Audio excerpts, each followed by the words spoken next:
What happens when a moment meant to unite a league instead blows the doors off everything? At the 2025 WNBA All-Star Weekend, a simple t-shirt protest spiraled into a clash between two of the league's biggest names, Kelsey Plum and Caitlin Clark, fueling a viral call-out from Colin Cowherd and a masterful clapback that left fans speechless. Today, we're unpacking every twist, the shirts that sparked a revolution, Plum's surprise dig, Cowherd's brutal reality check, Clark's silent flex, and what it all means for the future of the WNBA.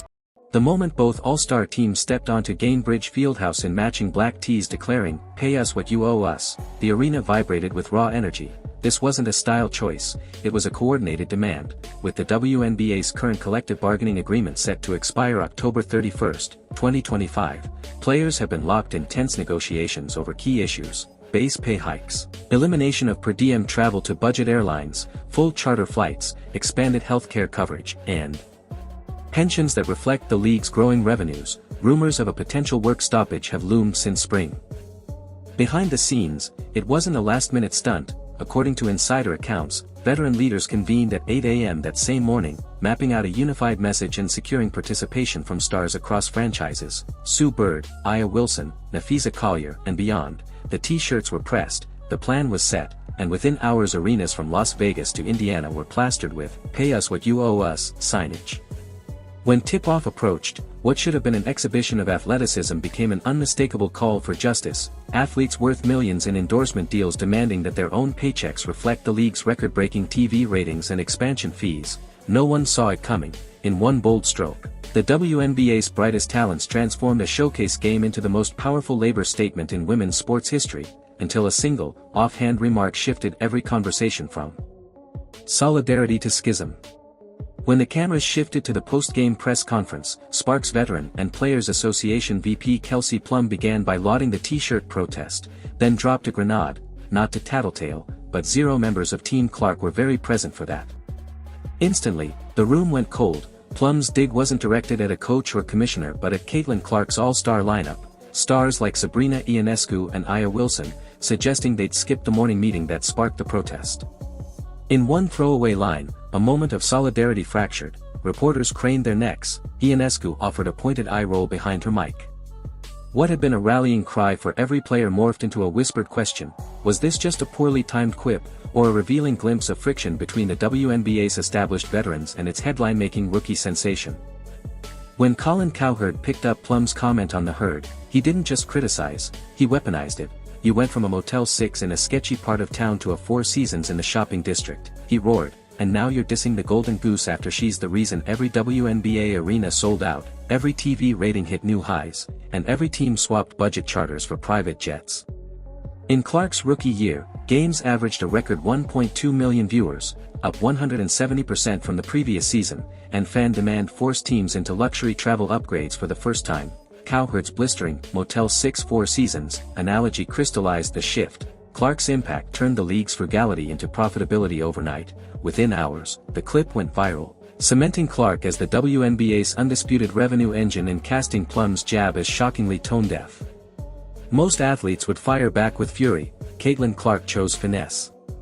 2 days after Plum's Instagram post, an Under Armour athlete posing before a half-visible Nike swoosh, Clark quietly slipped into the comments and typed exactly 6 words: "Thank you for the Nike ad." That single line turned Plum's selfie into free marketing for Clark's global partner and instantly reframed the narrative. Within minutes, screenshots of Clark's reply flooded X, Instagram, and TikTok, racking up thousands of likes, reposts, and remix videos. Sports analysts lauded it as a textbook example of restraint, noting that Clark didn't need to bait or brag. Her brand spoke for itself. By letting that understated jab simmer online, she demonstrated the power of strategic silence. No press junket, no Twitter storm, just a perfectly placed quip that undercut Plum's attempt at shade and underscored Clark's media savvy. In the span of 6 words, Clark reminded everyone who really owns the WNBA spotlight. Behind the clapbacks and soundbites lies a deeper fault line in the WNBA, the uneasy alliance between established veterans and the league's breakout phenoms. Kelsey Plum has been grinding for nearly a decade, fighting through modest contracts, overseas seasons, and early playoff exits, while serving as vice president of the Players Association to secure each incremental pay raise and improve travel conditions. Then came Caitlin Clark, whose 2024 debut rewrote the WNBA playbook overnight.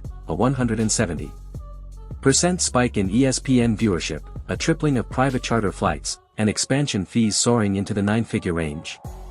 That kind of immediate impact can breed admiration and envy. For veterans, Plum included, the pay equity movement represents their collective struggle, a unified front demanding better for every player, not just the ones who break highlights. When Clark's lightning rod stardom dominates headlines, some worry the broader cause gets reframed as a Caitlin Clark movement, sidelining the years of organizing that set the stage for true progress. Plum's offhand jab, calling out Team Clark's absence, was fueled by this complex mix of pride and protectiveness. She wasn't simply picking on Clark, she feared that the solidarity behind "Pay Us What You Owe Us" might be reduced to a one-woman show, yet Clark's meteoric rise has undeniably been the catalyst for the league's current momentum, forcing networks, sponsors, and team owners to reckon with the WNBA's untapped potential. In this tug-of-war, both sides share the same goal: better pay, better conditions, but disagree over who should lead the charge and how to balance individual recognition with collective progress. In today's 24/7 sports cycle, conflict isn't just covered, it's commodified.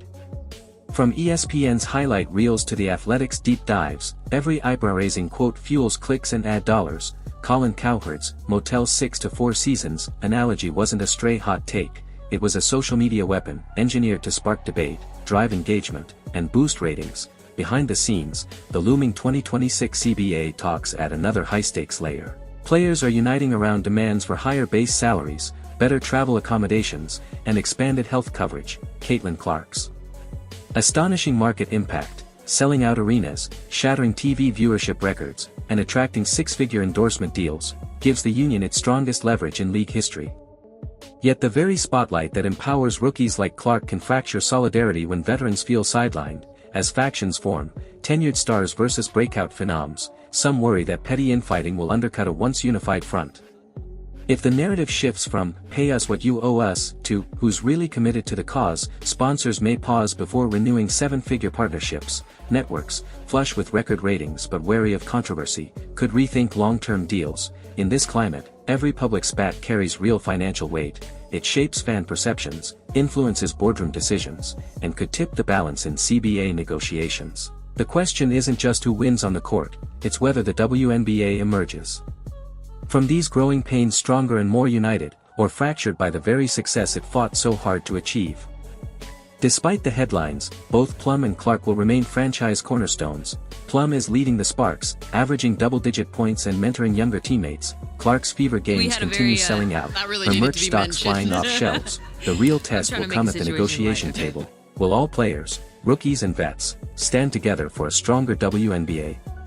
Or will rivalries like this distract from the collective goal of fair pay and support? The Plum-Clark saga reminds us that progress often comes with growing pains. A t-shirt protest that could unite the league instead spawned a rivalry that lit up social media and dominated headlines. Colin Cowherd's Motel 6 to 4 Seasons rant crystallized Clark's impact, while Clark's six-word Instagram jab proved her savvy beyond the court. But beneath the drama lies a league at an inflection point. Can WNBA stars harness their collective power to secure better contracts and working conditions? Or will internal divisions weaken their hand?